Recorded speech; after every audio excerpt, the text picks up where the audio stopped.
Aí a gente pode perguntar, mas a cloroquina, ela funciona para o coronavírus? Tá, tem uns riscos ali de efeitos colaterais, são preocupantes, mas o próprio coronavírus, a própria Covid-19, ela é preocupante, ela pode matar. Então, será que não vale a pena? Eu me arrisco a ter esses efeitos colaterais, mas me salvo da Covid-19. E, enfim, se eu perder uma parte da visão, eu uso um óculos. Depois, se eu perder a visão completa, eu vou ser cego, ser deficiente visual, mas eu vou estar vivo, pelo menos, né? Então, o que a gente pode ver aqui? Olha, eu voltei de volta àquela imagem dos dois mecanismos de entrada de vírus envelopados nas células hospedeiras, né? E como a gente viu, a cloroquina ela vai se concentrar no lisossomo da célula, tá? Das células eucariotas, inclusive das células humanas, reduzindo, aumentando o pH do lisossomo, tornando ele mais básico, portanto menos ácido. E nessa rota de entrada aqui, olha, o coronavírus, o vírus envelopado, ele precisa, para ter a fusão do envelope viral com a membrana do endossomo, precisa de um pH baixo. Então a cloroquina pode, como eu já comentei, interferir aqui ao aumentar o pH, tornar ele mais básico, dificultar ou impedir essa fusão, impedindo então que o vírus entre na célula. Por essa rota aqui, a rota dependente do lisossomo. Por essa outra rota aqui, não, a cloroquina não interfere nesse mecanismo de entrada. Tá, e no caso do coronavírus, o que acontece?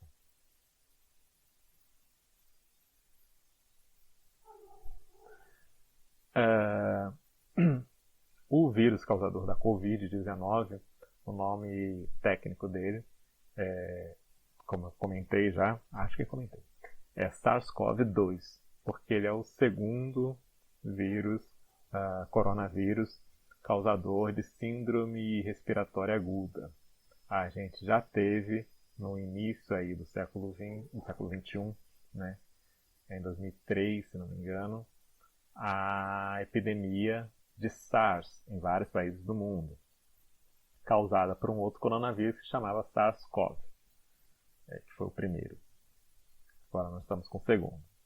E já naquela época foi feito um estudo sobre o mecanismo de entrada do coronavírus, desses vírus, dessa família de vírus, nas células hospedeiras. E aí o que a gente tem de interessante é esse resultado aqui, olha. O SARS-CoV, tá? A entrada, né, a fusão célula-célula pode ocorrer na ausência de baixo pH, ou seja, aparentemente consegue ocorrer uma fusão do coronavírus, da membrana, do envelope viral do coronavírus com membranas biológicas, mesmo em pH alto. Então, nesse caso, sendo isso verdade, a cloroquina não conseguiria interferir nesse mecanismo. Além disso, olha, a proteína ali do envelope viral do coronavírus pode ser capaz de mediar a fusão de membrana de forma que seja dependente do pH, mas também de forma independente. Ou seja, mesmo com a alteração do pH do endossomo, talvez, aparentemente, por esses estudos, né, os coronavírus conseguem ter uma habilidade especial deles de realizar a fusão de envelope viral com membrana, mesmo nessa situação de um pH mais elevado. A gente vê aqui também, olha, diretrizes para o tratamento farmacológico da Covid-19. Isso aqui é um documento emitido pela Consenso da Associação de Medicina Intensiva Brasileira, da Sociedade Brasileira de Infectologia e da Sociedade Brasileira de Pneumologia e Tisologia. 3 sociedades médicas brasileiras, com centenas, milhares de médicos envolvidos, né? E os principais médicos dessas associações médicas assinaram esse documento. E diz o seguinte. Bom, pequeno resumo, né? Isso foi enviado em 15 de maio, não tem tanto tempo assim. Então, há diversas terapias sendo utilizadas, consideradas ou propostas para o tratamento de Covid-19, muitas carecendo da apropriada avaliação de efetividade e segurança. O propósito desse documento é fornecer recomendações baseadas nas evidências científicas. Tá?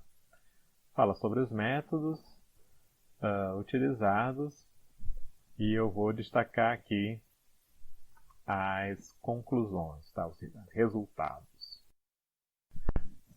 Bom, diz aqui, foram geradas 11 recomendações baseadas em evidências de nível baixo ou muito baixo. Não há indicação de uso de rotina de hidroxicloroquina, cloroquina, azitromicina, lopinavir, ritonavir, são outros antivirais, corticosteroides no tratamento de Covid-19.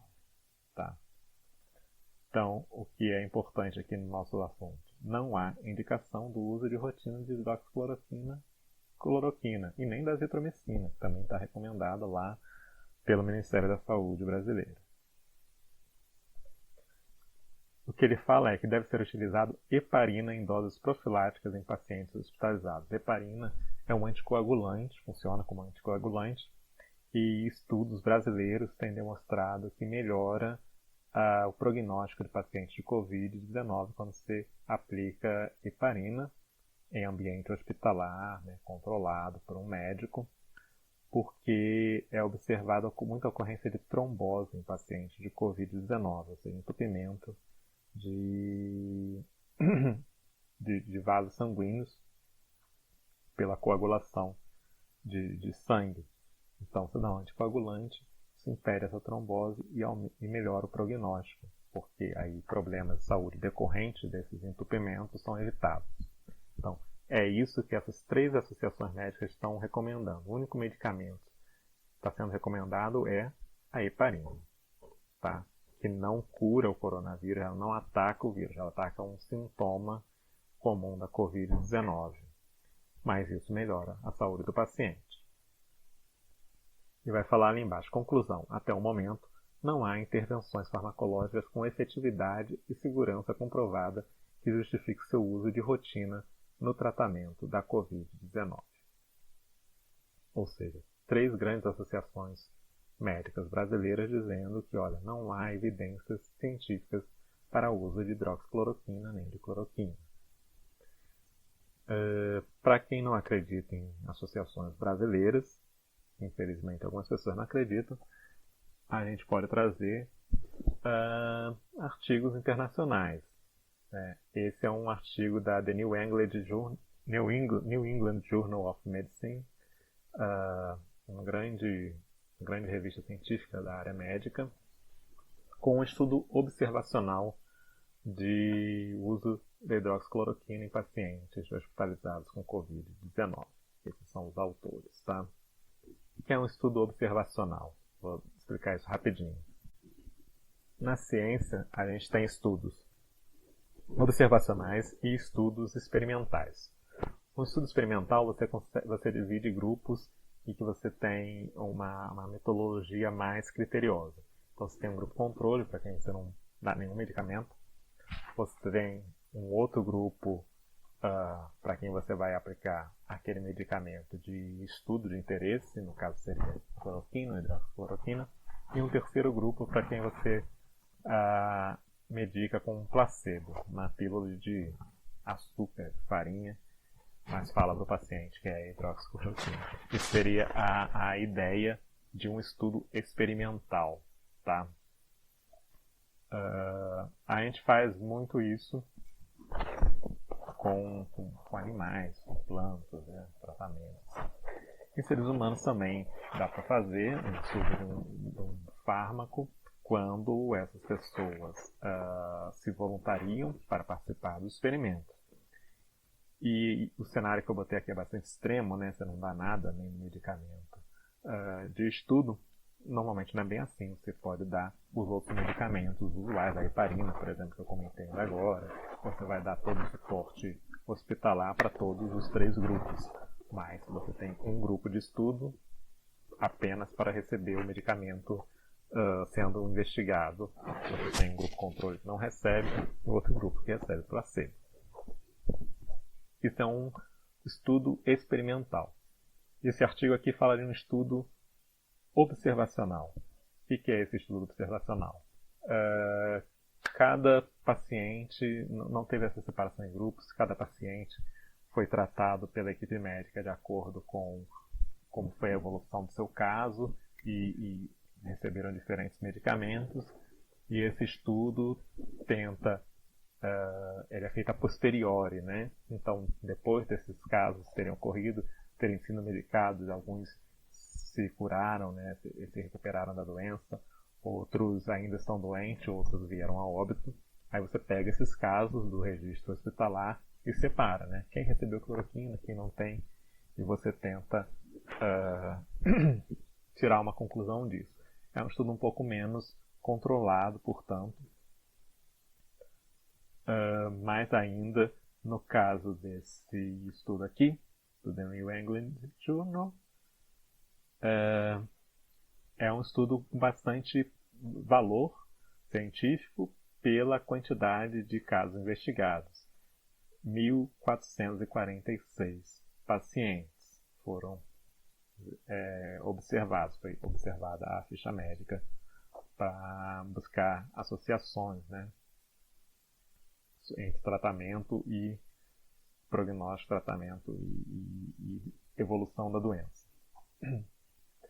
Esse até recentemente era o estudo mais completo sobre o uso de hidroxicloroquina em pacientes com Covid-19. Por isso estou colocando aqui. Agora já tem um outro maior ainda, mas um estudo mais consistente ainda que eu vou mostrar a seguir. Mas vamos olhar esse aqui, porque ele vai falar o seguinte, ó, os resultados, né? Selecionei aqui os resultados já. Hidroxicloroquina, pacientes tratados com hidroxicloroquina apresentaram uma maior severidade da doença do que aqueles que não receberam hidroxicloroquina. Ou seja, os pacientes que foram tratados com hidroxicloroquina para tentar melhorar o quadro deles de Covid-19, na verdade, eles demonstraram um prognóstico pior do que aqueles que não receberam hidroxicloroquina. Muito disso associado a uma maior incidência, né, dos efeitos colaterais do medicamento. E ele diz aqui embaixo, não há uma associação significativa entre hidroxicloroquina e a intubação ou morte. Ou seja, não haveria melhora, né, um menor risco de morte para quem tomou hidroxicloroquina desses 1.446 casos observados. Conclusão. Nesse estudo observacional envolvendo pacientes de Covid-19, foram admitidos no hospital, a administração de hidroxicloroquina não teve associação com a redução no risco de intubação ou morte. Ok. O próximo estudo que eu estou botando aqui é esse mais completo, que saiu mais recentemente, ó lá, no dia 22, lembrando que eu estou gravando hoje, dia 25. Então, dia 22, 3 dias atrás, saiu o estudo no The Lancet, uma outra revista médica internacional extremamente bem conceituada. Tá? Nesse estudo, bom, vou falar isso aqui, mas só para lembrar, esse estudo envolveu mais de 96 mil pacientes. Então, é um estudo enorme, realmente, tá? E ele fala assim, olha, o uso da hidroxicloroquina, os pacientes que usaram hidroxicloroquina mostraram um aumento significativo no risco de mortalidade no hospital. justamente o contrário do que a gente quer quando a gente dá um medicamento para um paciente. Fala que a incidência de arritmia ventricular, arritmias cardíacas, variaram de 4,3% a 8,1% nos pacientes tratados com um variante aqui da cloroquina, enquanto naqueles do grupo controle, que não recebeu o medicamento, a incidência foi só de 0,3%. Ou seja, há sim um risco muito maior, muitas vezes maior, de arritmia cardíaca, que podem levar a paradas cardíacas nos pacientes que recebem cloroquina, do que naqueles que não receberam. Lembrando, são todos pacientes que estão com Covid-19, tá? Então a arritmia não era por causa, esse maior índice não é porque esse grupo está com coronavírus, o outro não está. Os dois estão, só que o risco de arritmia e parada cardíaca em quem recebeu cloroquina é muito maior, tá? Mais de 10 vezes maior, tá? Então, esses resultados mostram uma ausência de benefícios no tratamento com esse tipo de hidroxicloroquina, é um nome químico, né? Sugerindo ainda que o uso, além de não trazer benefícios, ele é danoso, ele traz malefícios em vez de benefícios, tá?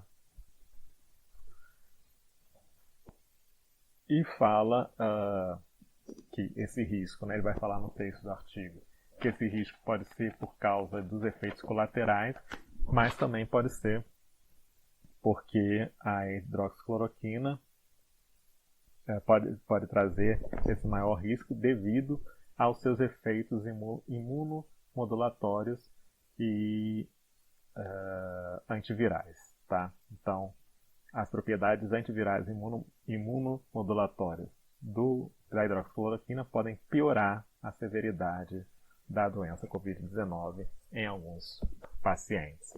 Esses são aqui os resultados do estudo mais completo no mundo inteiro sobre o uso de hidroxicloroquina em pacientes com Covid-19. Gente, e o que é esse efeito imunomodulatório da cloroquina que ele cita nesse artigo? No caso de algumas doenças virais, algumas doenças, né? Às vezes a condição de saúde do paciente ela é muito prejudicada mais pela reação do sistema imunológico da pessoa do que pela infecção viral em si, pela infecção do patógeno em si. Em vírus isso é muito mais frequente, né? Então, o esforço do organismo para se livrar daquele vírus às vezes causa mais mal ao organismo do que o próprio vírus.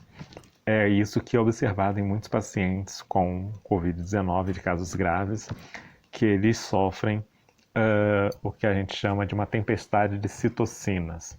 São substâncias que vão modular o sistema imunológico para provocar uma resposta para tentar destruir esse invasor, tá?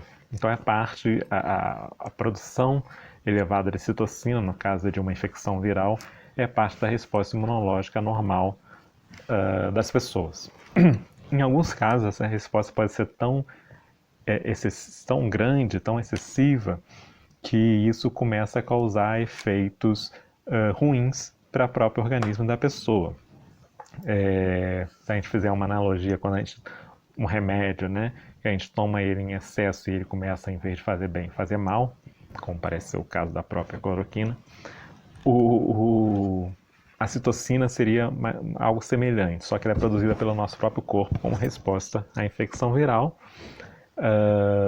para modular, né, controlar todo o sistema imunológico para provocar uma resposta, mas às vezes isso é em excesso e acaba fazendo mais mal do que bem, para entender? Então, um dos efeitos da hidroxicloroquina é a imunomodulação. Então, ela teria um efeito de controlar, impedir esse efeito exacerbado de produção de citocina. Isso é uma possibilidade, aí tem outros estudos sobre efeito da cloroquina, ação antiviral da cloroquina, não especificamente com Covid-19, mas com outros vírus, que ela parece ter esse efeito imunomodulatório. Inclusive, esse efeito imunomodulatório se hipotetiza que seja um dos motivos pelo qual a cloroquina melhora o quadro de saúde de pacientes com doenças autoimunes. Uma doença autoimune é quando o sistema imunológico do indivíduo começa a atacar o seu próprio corpo. Então, como no caso do lúpus.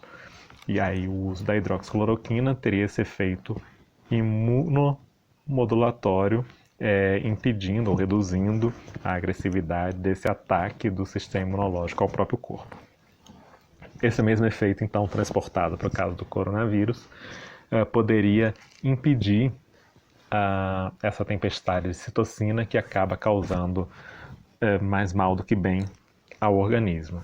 O que ele diz nesse artigo do The Lancet é que esse efeito imunomodulatório, em alguns pacientes, ele pode estar até causando mal, em vez de bem, porque, como eu falei, a produção de citocina, no caso da infecção viral, é uma resposta necessária do sistema imunológico. O problema é quando ela é em excesso. E é possível que você dando a hidroxicloroquina para alguns pacientes, ele impeça tanto essa produção de citocina que acaba impedindo o sistema imunológico da pessoa de reagir ao vírus.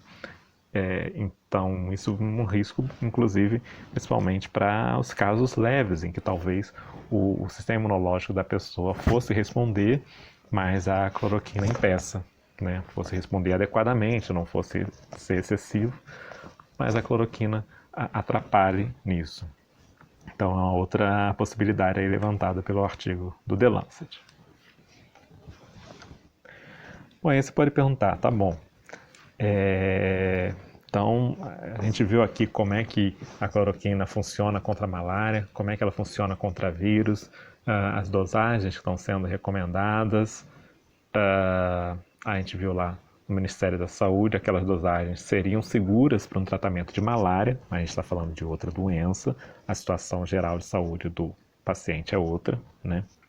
Então tem os riscos normais de efeitos colaterais do uso de cloroquina e tem uma ausência de qualquer evidência científica de observação de melhora de pacientes com Covid-19 que são tratados com cloroquina, né?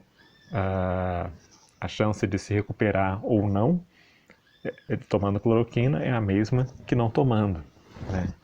Então você parece não ter nenhum benefício, você só parece que só aumentam os riscos segundo os dados que nós temos hoje, dia 25 de maio de 2020. Então o que eu faço? Eu estou hospitalizado com Covid-19, se tem um parente com Covid-19, tomo ou não tomo essa doença, esse remédio, né? Bom, na minha posição, eu não tomaria, principalmente se tiver um caso de sintomas leves ou moderados, tá? Parece que os riscos são muito maiores do que possíveis benefícios. Aliás, até onde a gente sabe, pelos trabalhos, pelos estudos feitos até o momento, os benefícios parecem ser nenhum, tá? Só tem risco. Então não tome o medicamento. Mas estou num caso grave, você é entubado, quase morrendo. Bom, nessa situação, a gente está numa roleta, né? Roleta russa. Você não tem muito a perder. Então, eu pessoalmente continuaria não utilizando. Mas tem pessoas que podem optar nessa situação extrema de correr o risco. É uma decisão legítima, que é isso que alguns médicos têm feito já há algum tempo no Brasil e no mundo. Quando a pessoa chega num caso grave, em que nenhuma outra alternativa parece estar surtindo efeito, tentar esse medicamento. Há um risco, pode ser que ele piore mais, né? Ainda a situação da pessoa, de saúde da pessoa, pode ser que não tenha efeito nenhum, Isso pode ser que ajude alguma coisa, né? Então, apostando nessa chance hipotética, que não tem nenhuma evidência, mas hipotética, a partir de alguns dados de estudos in vitro, tentar usar esse medicamento, já que nada mais parece funcionar para a pessoa, já que o sistema imunológico dela parece não estar respondendo adequadamente e ela está às portas de um óbito. Então, tentar. Então, isso é a decisão que alguns médicos têm feito e pedido, claro, a aprovação do paciente ou dos familiares para fazer isso. O que é radicalmente diferente do que o Ministério da Saúde brasileiro está recomendando agora, que está recomendando usar já em casos leves ou moderados. Minha recomendação, não use em caso leve e moderado. Diga ao médico que você não quer usar. Você só quer usar, não quer usar. Né? É isso que eu recomendaria. Num caso grave, aí você avalia no momento. Tá certo? Então espero ter esclarecido algo aqui sobre a hidroxicloroquina e a cloroquina, sobre seu histórico, seu mecanismo de funcionamento e por que não usar para a Covid-19. Um abraço, pessoal.